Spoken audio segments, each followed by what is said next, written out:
اس سے اب اگلا مرحلہ، اب یہاں پر ایک بار پھر اس طرف آپ کو لے جانا چاہتا ہوں۔ یہ شان رسالت کے بیان میں جو یہاں اس شخص نے دعویٰ کیا اپنے ترجمے کے لحاظ سے، اور ایک مزے کی بات یہ ہے کہ عرفان القرآن کی داغ بٹھانے کے لیے وہ بھی اگل گیا جو کبھی اگلتے ہی نہیں تھا۔ آج اس کے چیلے کہتے ہیں اس نے اتنی کتابیں لکھی ہیں، ہم کہتے ہیں کہ کسی سے لکھوائی ہیں، اور نام اپنا لکھا ہے، نام خود لکھا ہے اپنا، مگر کتابیں ریسرچ ورک، کمپنی ورک ہے، ریسرچ سکالر ہے، اسسٹنٹ سکالر ہے، ریسرچ اسسٹنٹ ہے، اور کام وہ کرتے ہیں، اور پوری ٹیم ہے، بہت بڑی بڑی تنخواہیں ہیں۔ ہاں یہ ہے کہ تنخواہیں یہ دلواتا۔ اب اس کے ساتھ جو صورتحال ہے وہ کہتے ہیں نہیں تم حسد کرتے ہو، تم یہ کرتے ہو، تم وہ کرتے ہو، تم ایسی باتیں اپنا قد اونچا کرنے کے لیے کرتے ہو۔ تو میں کہتا ہوں حسد رشک تو اس سے کیا جائے جس میں کوئی حسد رشک والی چیز ہو۔ جو غازی ممتاز حسین قادری کو قاتل کہے اور سلمان تاثیر کا ساتھی بنے، اس پر رشک کون کرے؟ رشک ہوتا ہے کسی وصف پر۔ یہ کس چیز کا خواب دیکھتے ہیں لوگ؟ اب دیکھو، ہم کہتے تھے تو جھگڑتے تھے، تو اس کی زبان سے آپ کو سنوا دیتے ہیں کہ جس نے یہ کہا کہ یہ صرف عرفان القرآن میں نے آپ لکھا ہے، باقی جتنی میری کتابیں ہیں وہ ریسرچ سکالر ہیں، انہوں نے کام کیا ہے، لہذا وہاں اگر غلطیاں نکلتی ہیں تو ان کی طرف منسوب کرنا، یہاں کوئی نہیں نکلے گی، یہ میں نے آپ کیا ہوا۔ اب اس انداز میں، اور جو آپ کیا ہے جیسے کیا ہے وہ آپ دیکھ ہی رہے ہیں۔ یہ تو اس طرح کے 20 کنز الایمان سیمینار ہوں گے تو پھر موضوع پورا ہوگا، اور ابھی تو ہمارا انشاءاللہ عقیدہ توحید سیمینار ہوگا، اور آج داتا کی دہلیز پر اس کا پہلا اعلان کر دیا کہ انشاءاللہ ہفتے اتوار کی درمیانی رات لاہور داتا کے دیس میں چوتھا عقیدہ توحید سیمینار منعقد کیا جائے گا انشاءاللہ۔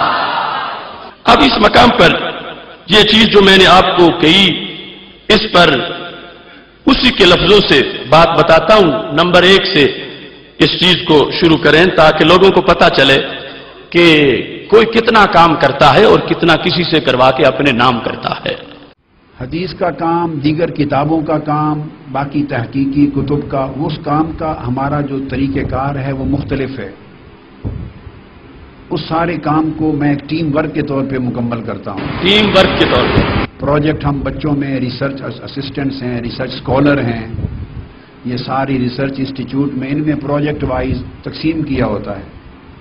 اسپیڈ ورک کرتے پھر میرے پاس لاتے، میں اسپیڈ ورک کر کے ان کو دیتا ہوں، یہ میرے پاس لاتے ہیں، پھر میٹیریل دیتا ہوں، پھر بکس دیتا ہوں، مسودے دیتا ہوں، یہ ریسرچ کرتے ہیں، اس کو رائٹ ڈاؤن کرتے ہیں، کچھ کیسوں سے لکھنے والا ہوتا ہے، کچھ کتابوں سے، تو وہ آنا جانا میرے طرف ان کا رہتا ہے، اور میری ہدایت میں یہ کام تکمیل پذیر ہوتا رہتا ہے۔ جب آخری مرحلوں کے قریب آتا ہے تو پھر میں باری باری ایک ایک پروجیکٹ کو سہارا لے لیتا ہوں تکمیل کرنے کے لیے۔ تو یہ موضوعات اس طرح ٹیم ورک کی شکل میں ان ریسرچ اسکالرز کے ساتھ ہر پروجیکٹ کو سیپریٹ کر کے تو میں اس طرح چلاتا ہوں۔ ترجمہ قرآن اور تفسیر قرآن کا کام ایسا ہے کہ جس میں کوئی ٹیم ورک سرے سے انوالو نہیں ہوتا۔ دوبارہ سنا دیں ایک مرتبہ تاکہ سب کو پتا چل جائے اچھی طرح۔ حدیث کا کام، دیگر کتابوں کا کام، باقی تحقیقی کتب کا، اس کام کا ہمارا جو طریقہ کار ہے وہ مختلف ہے۔ اس سارے کام کو میں ایک ٹیم ورک کے طور پہ مکمل کرتا ہوں۔ پروجیکٹ ہم بچوں میں ریسرچ اسسٹنٹس ہیں، ریسرچ اسکالر ہیں، یہ ساری ریسرچ انسٹیٹیوٹ میں ان میں پروجیکٹ وائز تقسیم کیا ہوتا ہے۔ اسپیڈ ورک کرتے پھر میرے پاس لاتے، میں اسپیڈ ورک کر کے ان کو دیتا ہوں، یہ میرے پاس لاتے ہیں، پھر میٹیریل دیتا ہوں، پھر بکس دیتا ہوں، مسودے دیتا ہوں، یہ ریسرچ کرتے ہیں، اس کو رائٹ ڈاؤن کرتے ہیں، کچھ کیسوں سے لکھنے والا ہوتا ہے، کچھ کتابوں سے، تو وہ آنا جانا میرے طرف ان کا رہتا ہے، اور میری ہدایت میں یہ کام تکمیل پذیر ہوتا رہتا ہے۔ جب آخری مرحلوں کے قریب آتا ہے تو پھر میں باری باری ایک ایک پروجیکٹ کو سہارا لے لیتا ہوں تکمیل کرنے کے لیے۔ تو یہ موضوعات اس طرح ٹیم ورک کی شکل میں ان ریسرچ اسکالرز کے ساتھ ہر پروجیکٹ کو سیپریٹ کر کے تو میں اس طرح چلاتا ہوں۔ ترجمہ قرآن اور تفسیر قرآن کا کام ایسا ہے کہ جس میں کوئی ٹیم ورک سرے سے انوالو نہیں ہوتا. اب یہاں جو آپ نے دیکھ لیا اور ان لوگوں کو بتائیں کہ یہ تو اقبال جرم ہو چکا ہے اور یہ ہم پہ کوئی اعتراض نہ کرے. اس نے صرف اپنے عرفان القرآن کی دھاک بٹھانے کے لیے کہ یہ ہر لفظ میں نے خود لکھا اور یہ میں نے کیا، اس نے اس چیز کو واضح کیا. اب یہاں پر اصل یہ طبقہ، یہ چند لوگ جو ہیں اس کے ایسے ہیں کہ جتنی بڑی غلطی ہو اتنا زیادہ اس پہ فخر کرتے ہیں. یہ ان کا پکا اصول ہے. تو اس تقریر میں عرفان القرآن کی انفرادیت ظاہر کرنے کے لیے اس نے کہا میں ایک نمونے پیش کرتا ہوں. اور جو اس نے نمونہ پیش کیا ہے کہ یہ عرفان القرآن اور اس کی طرح کا کوئی ترجمہ نہیں ہے، اس نمونے میں بھی کئی کفریات ہیں. اس نمونے کے اندر جو اس نے نمونہ پیش کیا، اب 4 نمبر سے ان کو وہ سنائیں کہ کس طرح کا وہ نمونہ ہے. وَالنَّجْمِ إِذَا هَوَى مَا ضَلَّ صَاحِبُكُمْ وَمَا غَوَى.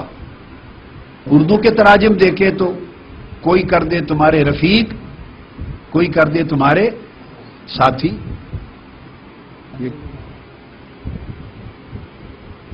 یہ اعلیٰ حضرت کا ترجمہ ہے. انہوں نے کر دیا تمہارے صاحب، اسی صاحب کو صاحب کر دیا، یعنی ترجمہ نہیں کیا.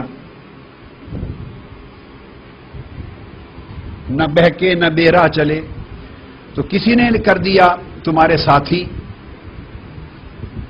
کسی نے کر دیا تمہارے رفیق. جب میں اس جگہ پر پہنچا اور عرب تفاسیر اور تراجم نے سب نے صاحب ہی لکھ دیا. پیر کرم شاہ صاحب کا انہوں نے ساتھی کر دیا، انہوں نے ساتھی کر دیا. اب علامہ کاظمی شاہ صاحب کا ما صاحبکم کو تمہارا آقا کر دیا. اب لفظ آقا میں اپنی جگہ ادب احترام تو ہے، مگر وہ ترجمہ تو نہیں بنتا. میری بات آپ سمجھ گئے نا. وَالنَّجْمِ إِذَا هَوَى مَا ضَلَّ صَاحِبُكُمْ وَمَا غَوَى. اردو کے تراجم دیکھے تو کوئی کر دے تمہارے رفیق، کوئی کر دے تمہارے ساتھی.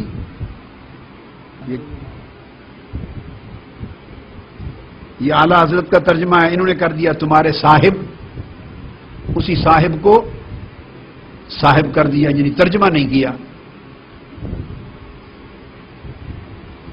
نہ بہکے نہ بے راہ چلے، تو کسی نے کر دیا تمہارے ساتھی، کسی نے کر دیا تمہارے رفیق. جب میں اس جگہ پر پہنچا اور عرب تفاسیر اور تراجم نے سب نے صاحب ہی لکھ دیا. پیر کرم شاہ صاحب کا انہوں نے ساتھی کر دیا، انہوں نے ساتھی کر دیا. اب علامہ کاظمی شاہ صاحب کا ما صاحبکم کو تمہارا آقا کر دیا. اب لفظ آقا میں اپنی جگہ ادب احترام تو ہے، مگر وہ ترجمہ تو نہیں بنتا. میری بات آپ سمجھ گئے نا. تو آپ یہ دیکھ لیں کہ کس طرح اکابر یعنی اعلی حضرت فاضل بریلوی اور علامہ کاظمی جو ہیں ان کے ترجمے کو پیش کر کے ان کے بارے میں کہ صاحب کا ترجمہ صاحب کر دیا، ترجمہ نہیں کیا، بلکہ آگے جا کر اعلی حضرت کے ترجمے پر معاذ اللہ یہ کہا کہ اس میں توہین ہے رسالت کی. اعلی حضرت کے ترجمے پر بے ادبی کا لفظ استعمال کیا کہ یہ جس نے صاحب کر دیا اس میں تو معاذ اللہ توہین ہے. ابھی میں وضاحت کروں گا کہ وہ جو اس نے کیا ہے وہ کتنی بڑی غلطی ہے، اور صاحب ہی ترجمہ ہو سکتا ہے یا اس کے قریب قریب جو الفاظ ہیں. لیکن اس کا انداز دیکھو اور جو اس کے چیلے ان کو بتاؤ کہ اس ہمارے اماموں کے بارے میں کتنے سخت لفظ بولے. توہین کا لفظ، بے ادبی کا لفظ کہ جو صاحب سے ترجمہ کرے گا تو اس نے تو شان رسالت کو سامنے ہی نہیں رکھا. وہ بھی سنا دوں ان کو اگلے سے. تو اب یہاں میرا قلم رک گیا.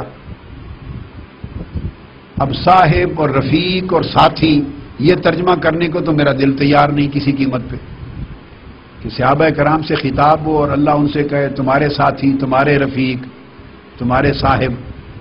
یہ تو قلم تیار نہیں کہ یہ ترجمہ کرے، دل نہیں مانا. آقا علیہ السلام شان رسالت کا جو ادب ہے اس کے منافی ہے.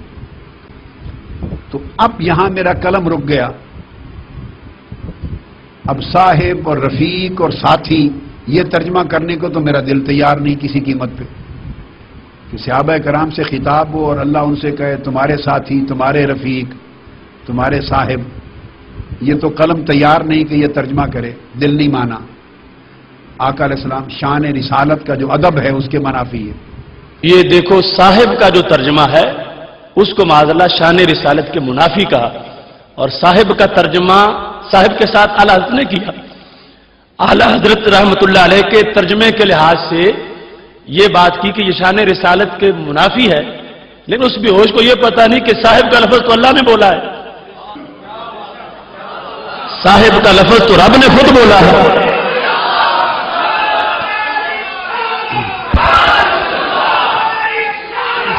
یا رسول اللہ، یا رسول اللہ.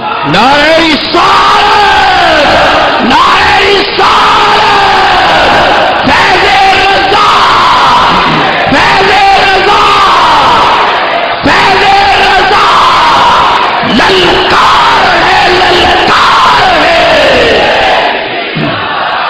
اب بات سوچنے کی ہے، جو اس کے ابھی وکالت کرتے ہیں نا لوگ، ہمارے کچھ ایسے درمیان میں ابھی ہیں، بہت سے لوگ تو برسر پیکار آ گئے، اور علامہ خادم حسین صاحب آپ کے سامنے موجود ہیں، لیکن کچھ لوگ ابھی درمیان میں جو ہے وہ کبھی ادھر دیکھتے ہیں کبھی ادھر دیکھتے ہیں. میں تو یہ برملا کہہ رہا ہوں کہ اگر اب بھی اس شخص کا محاسبہ نہ کیا گیا تو آگے جو خطرناک نتائج نکلیں گے وہ ہم لفظ بیان ہی نہیں کر سکتے.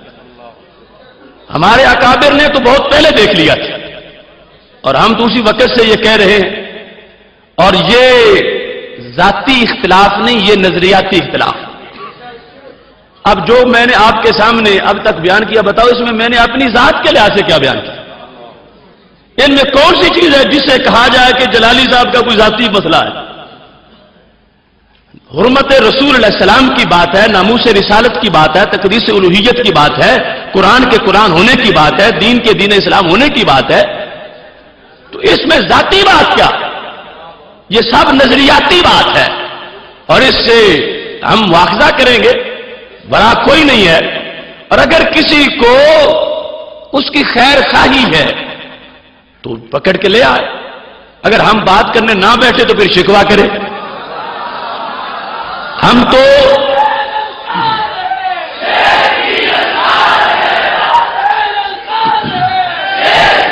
للکار ہے، للکار ہے، حق کا دائی، حق کا واصل. دیکھو ہمارے غازی ممتاز حسین قادری صاحب کی رہائی کے لیے ایک شخص کہتا ہے کہ میں 5 کروڑ ہر وقت جیب میں رکھتا ہوں کہ ایسا نہ ہو کہ کوئی مانگے اور مجھے دیر ہو جائے.